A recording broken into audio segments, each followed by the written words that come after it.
Hi, வாங்க இடியாப்பம் செய்யலாம். இடியாப்பம், அடுத்தது முருங்கைக்காய் சூப்பு, அடுத்தது தேங்காய் பால். வாங்க, அரிசி ஊற வச்சு கழுவி வச்சாச்சுங்க. பச்சை அரிசி, அதை மிக்சியில் போட்டு அரைச்சிக்கலாங்க இடியாப்பத்துக்கு.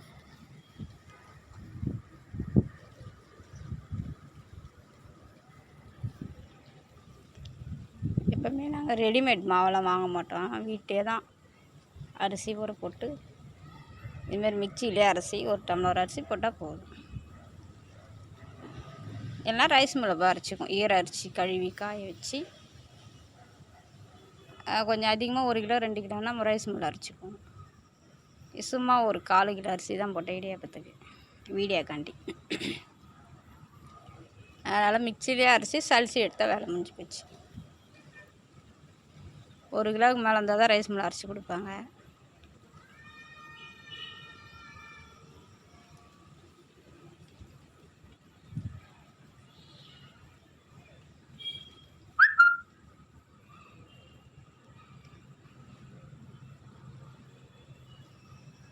அரைச்சாச்சுங்க, மாவை சளிச்சு எடுத்துக்கலாங்க.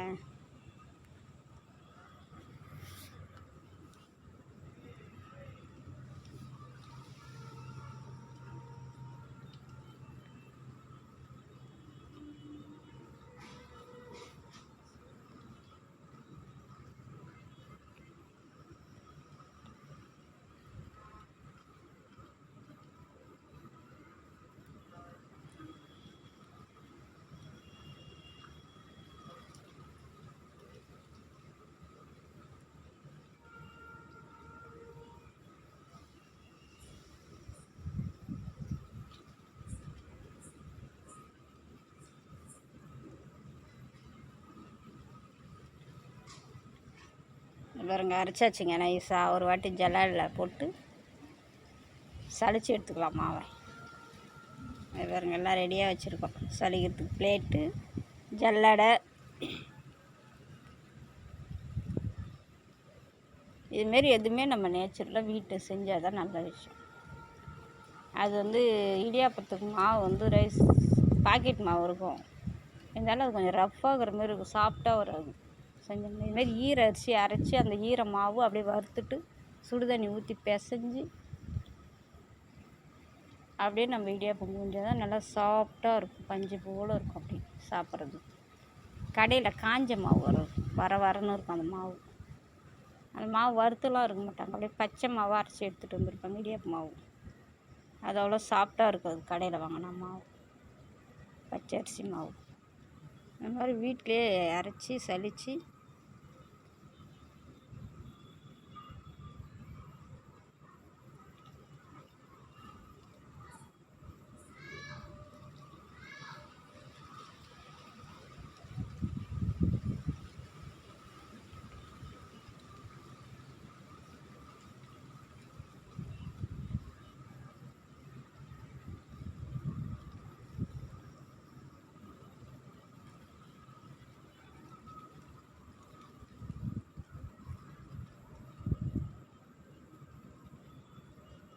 பாருங்க, மழை சாரல் மாரி அழகாக உழுது பாருங்க மாவு.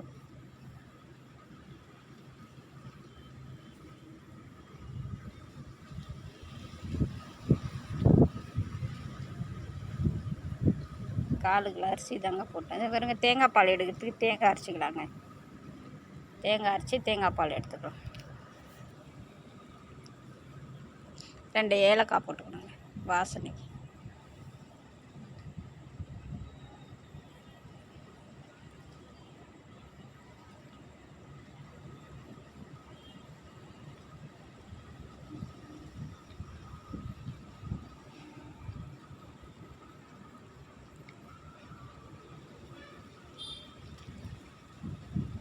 அரைச்சாச்சுங்க, இப்போ அரைக்க போகிறோம். கொஞ்சம் நைஸாக அரைச்சி தேங்காய் பால் வடிகட்டி இடியாப்பத்துக்கு தேங்காய் பால் கொஞ்சம் ரெடி பண்ணிக்கலாம். கொஞ்சம் முருங்கைக்காய் சூப்புக்கும் தேங்காய் பால் ஊற்றணும். அதனால சரி, 2த்துக்கும் பால் எடுத்தோம்னாக்கா அரைச்சி வடிகட்டினோம்னா கொஞ்சம் தேங்காய் பால் சர்க்கரை போட்டு அப்படியே கொஞ்சம் ஊற்றி சாப்பிட்லாம், கொஞ்சம் வந்து சூப்புக்கும் கொஞ்சம் ஊற்றிக்கலாம். அதனால தான் தேங்காய் பால் இருக்குது.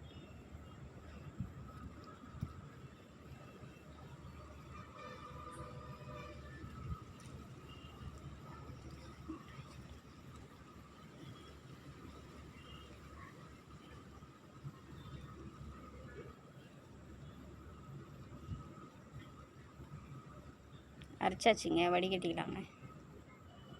நம்ம குடிக்கிற தண்ணி தாங்க எடுத்து ஊற்றிடணும், கேன் தண்ணி தாங்க ஊற்றி அரைக்கிறோம். ஏன்னா அந்த தேங்காய் பால் எடுக்கிறதுக்கு நல்லா சுத்தமான தண்ணி, நம்ம குடிக்கிற தண்ணி தான் அதை யூஸ் பண்ணணுமே.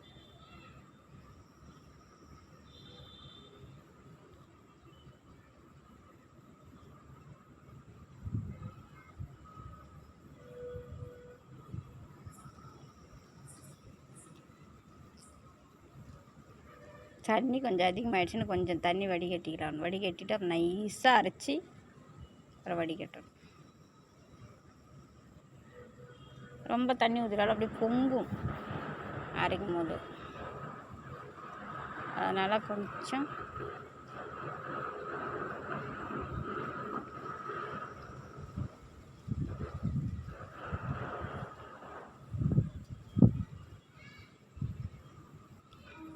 நைஸாக அரைச்சிக்கலாங்க.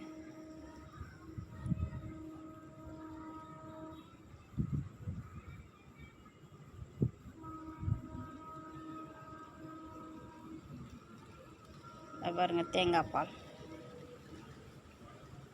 ஆனால் அரைச்சி ஒரே ஒரு தடவை மட்டும் ஃபஸ்ட்டு டைம் வடிகட்டி எடுத்துக்கணும். அதான் பால் நல்லா திக்காகவும் இருக்கும், டேஸ்ட்டாகவும் இருக்கும்.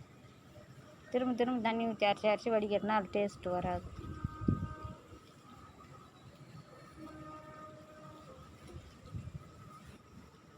ஃபஸ்ட் டைம் எடுக்கிற பால் தான் நல்லாயிருக்கும். ஃபஸ்ட்டு அரைச்சி அப்படி வடிகட்டணுமா, அது ஒரு தடவை எடுத்தாலே போதும். அப்புறம் அது ரெண்டாவது சக்கையில் ஒன்றுமே வராது.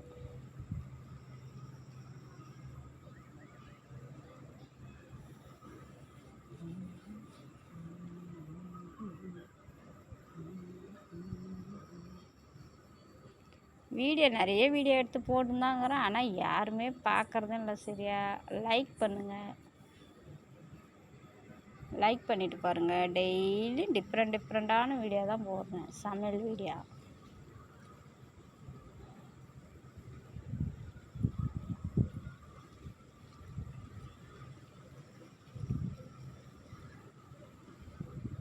வடிகட்டியாச்சுங்க.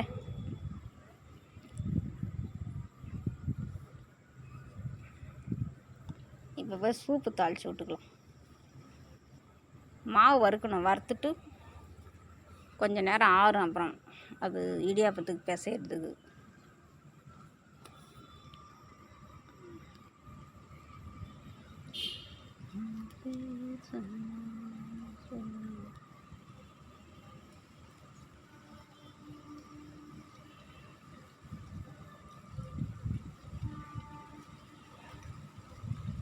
பாருங்க, மாவு வறுத்துக்கலாங்க.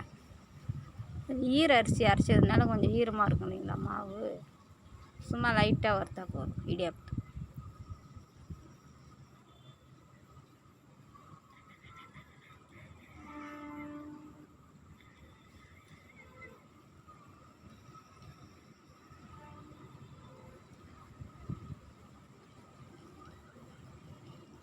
பாருங்கள்,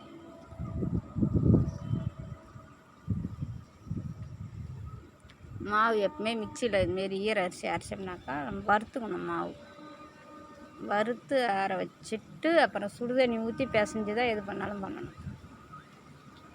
வேறு வறுத்தாச்சுங்க.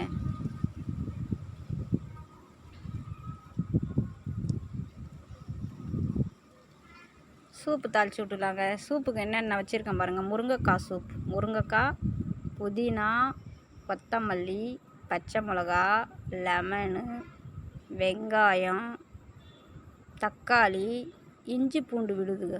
இஞ்சியும் பூண்டையும் ஒன்றா தட்டி வச்சுருக்குங்க. இவ்வளோ தாங்க இது சூப்புக்கு. அடுத்து தேங்காய் பால் அரைச்சி எடுத்து வச்சுருக்கேன் இல்லைங்களா, அது லாஸ்ட்டில் அடுப்பு ஆஃப் பண்ணும் போது தான் லாஸ்ட்டில் ஊற்றணும். தேங்காய் பால் போட்டு கொதிக்க வைக்கக்கூடாது, நல்லா இருக்காது.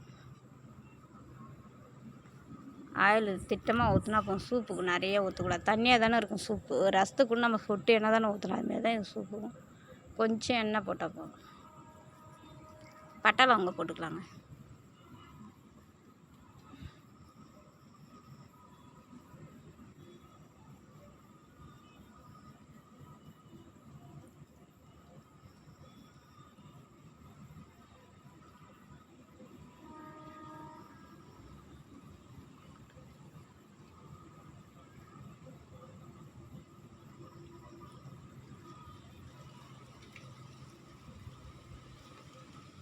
இஞ்சி பூண்டெலாம் போட்டாச்சுங்க. அது பச்சை வடை போகிற வரைக்கும் நல்லா வதக்கிக்கணுங்க. இஞ்சி பூண்டு அது எண்ணெயிலே வதக்கணும். அப்போ நல்லா வாசனையாக இருக்கும். மிக்சியில் அரைக்கல இஞ்சி பூண்டு அப்படியே தட்டி வச்சுருக்கேன். வெங்காயம் போட்டுக்கலாங்க.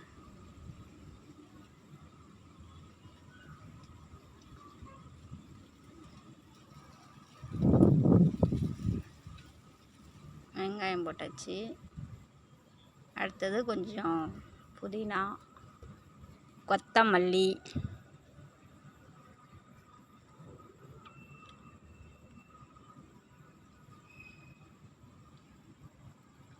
தக்காளி போட்டுக்கிறதுக்கும். வெங்காயம் வதங்கினோடனே தக்காளி, புதினா, கொத்தமல்லி போட்டுக்கலாங்க.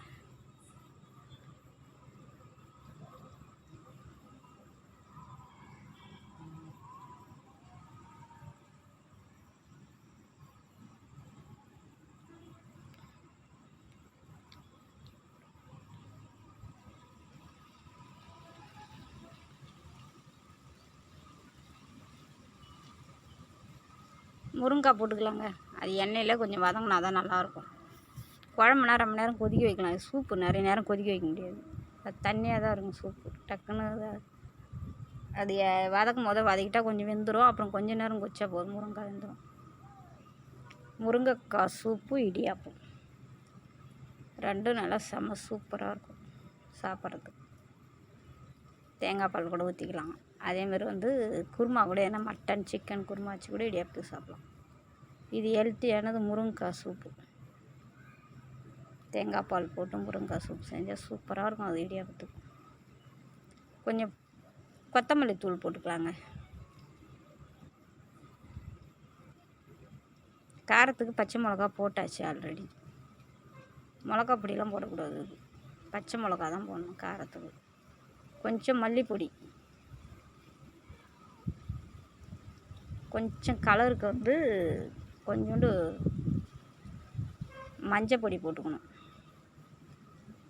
போட்டு தண்ணி ஊற்றி நல்லா கொஞ்ச நேரம் கொதிக்க விடணும். அவ்வளோதான், சிம்பிளானது. டக்குன்னு செஞ்சுக்கலாம் முருங்கைக்காய் சூப். மட்டன் சிக்கன் சூப்புனா கூட மிக்சியில் குக்கரில் போட்டு நிறைய நேரம் விசில் விடணும். இது அப்படி கிடையாது. இது முருங்கைக்காய் சூப்பு இந்த மாதிரி கடாயில் வச்சுக்கலாம். டக்குன்னு வச்சு ஈஸியானது. டக்குன்னு விளையாடும். கொஞ்சம் உப்பு போட்டுக்கலாங்க. சூப்பராக கொதிச்சிடுச்சுங்க. நல்லா மூடி வச்சு தேங்காய் பாலுங்க. தேங்காய் பால் ஃபஸ்ட்லேயே எடுத்து வச்சுருந்தேன் இல்லைங்களா, அது இறக்கும் போது ஊற்றி தேங்காய் பால் ஊற்றி ஆஃப் பண்ணிடணும். வாங்க இடியாப்பம் புரிஞ்சுக்கலாம். மாவு பிசைஞ்சதெல்லாம் காமிக்கல, ரொம்ப லென்த்தாகிடுன்ட்டு. மாவு வறுத்து கொட்டந்தோடு காமிச்சேன். அடுத்து கொஞ்சம் சுடு தண்ணி வச்சு அதை கொஞ்சம் உப்பு போட்டு மிக்ஸ் பண்ணி பிசைஞ்சு ரெடி பண்ணி வச்சுங்க. இது இடியாப்பம் புரிஞ்சுக்கலாம். வாங்க, இது இடியாப்பம் புழியறது புதுசாக வாங்கியிருக்கோம். அந்த குழா அது எப்படி புழியுதுன்னே தெரியல. டைட்டாக ஏற்கனவே ஒரு கட்டை வச்சோம்னா அது நல்லாயிருக்கும். அது அடியில் பேத்துக்கிட்டு வந்துடுச்சு அந்த ஓட்டெல்லாம். அதனால் இது புது குழா வாங்கணும். இது போட்டால் எப்படி வரும்னு தெரியல. டைட்டாக இருக்குமா லூஸாக இருக்குமான்னு தெரியல. இடியாப்பம் புழிய பாருங்கள். இப்போ மூடி போட்டு மூடி இடியாப்பம் புழிஞ்சிக்கலாங்க.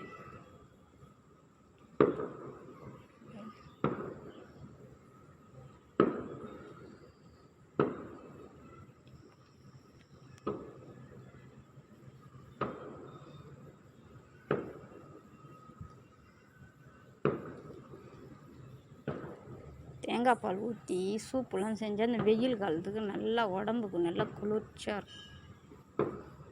அதே மாதிரி இடியாப்பம் கூட சாப்பிட்லாம், காரங்கரம் இல்லாமல் நல்லா. பாருங்கள், ஸ்டாண்டு பாருங்கள், தட்டு ஸ்டாண்டு, இடியாப்ப தட்டு. அதில் வச்சு கொஞ்சம் எண்ணெய் தடி வச்சுக்கணும் முன்னாடியே, அப்போ தான் ஒட்டாத வரும் இடியாப்பம். இது பாருங்கள் இடியாப்ப தட்டு, அதில் தான் புழியணும். இது எப்படி டைட்டாக புழிய முடியுமான்னு தெரியல. நாங்கள் ரொம்ப டைட்டாக வர மாவு பிசைஞ்சு கொஞ்சம் நேரம் வச்சுருந்தாங்காட்டி ட்ரை ஆகிடுச்சு. இது பாருங்கள் சுத்தனா வரைய மாட்டேங்குது, ஒரு கையில் பிடிச்சும் சுற்ற முடியல. ரொம்ப கஷ்டமாக இருக்குது டைட்டாக. மூடி வேறு கண்டு ஒருத்து டைட்டாக இருக்கு.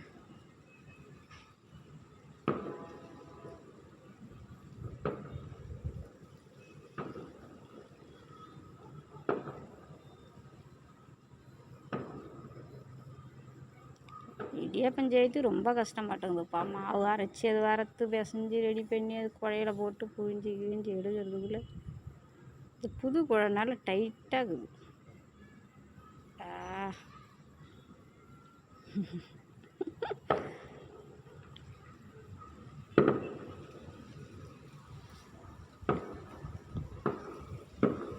பாருங்க ஒரு வழியாக புழியிறங்க, ரொம்ப டைட்டாகுது பாருங்க.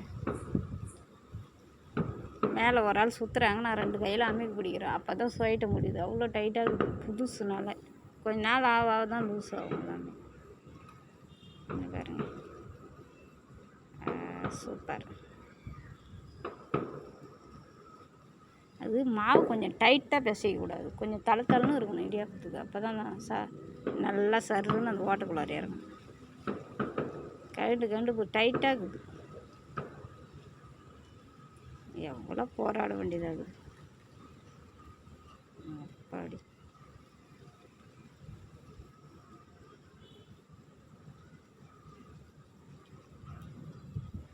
பாருங்க சூப்பராக ரெடி ஆயிடுச்சு. ஸ்வெட்டர் தான் ரொம்ப கஷ்டமாக இருக்குது.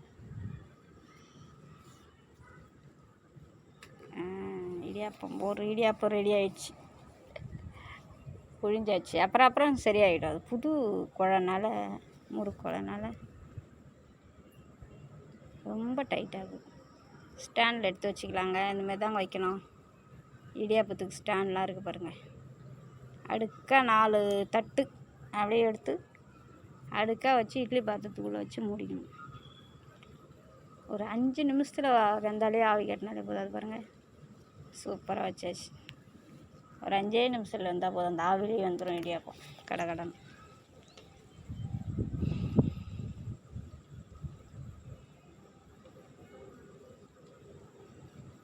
பாருங்கள் வெந்துடுச்சுங்க.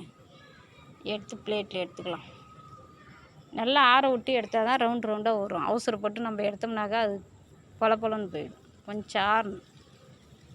இடியாப்பம் ஆறின பிறகு எடுத்தால் கொஞ்சம் ரவுண்டாக வரும். நான் அவசரமாக அடுத்ததும் புழிஞ்சு ஒன்றுமே தட்டு வேணுமான்னு சொல்லிட்டு நான் மறுபடியும் டக்குன்னு எடுக்க கொஞ்சம் இது வந்துடுச்சு.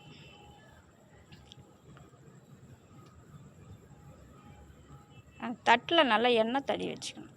எண்ணெய் தடி வச்சுட்டு தான் எடுக்கணும். அது பாருங்கள் நல்லா தான் வருது இடியாப்பம். சூப்பராக இருக்குதுங்க, அப்படியே பஞ்சு போல். அதுதான் மாவு நம்ம வீட்டிலேயே அரிசி ஊற வச்சு அந்த ஈரத்தோடு மிக்சியில் அரைச்சி ஜலிச்சு செய்யணும் இடியாப்பம்.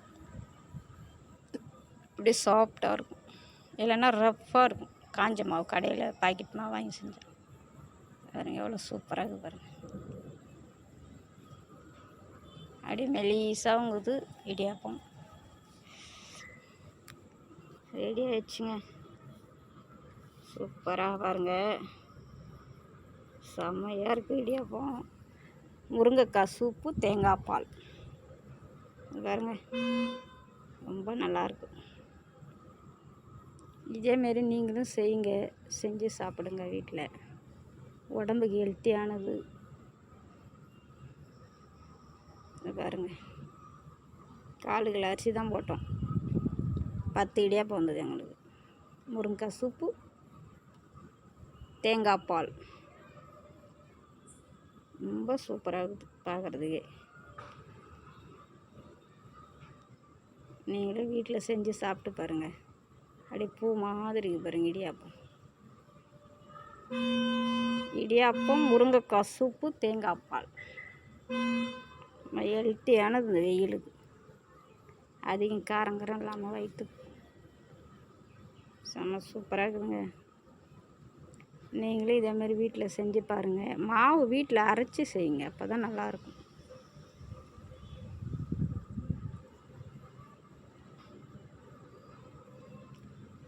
லைக் பண்ணுங்கள், ஷேர் பண்ணி விடுங்க தெரிஞ்சவங்களுக்கெலாம்.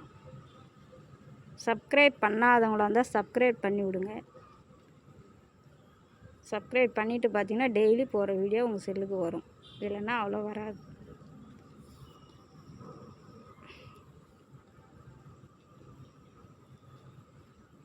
பாருங்கள், பத்திரமா இருங்க. பாய்.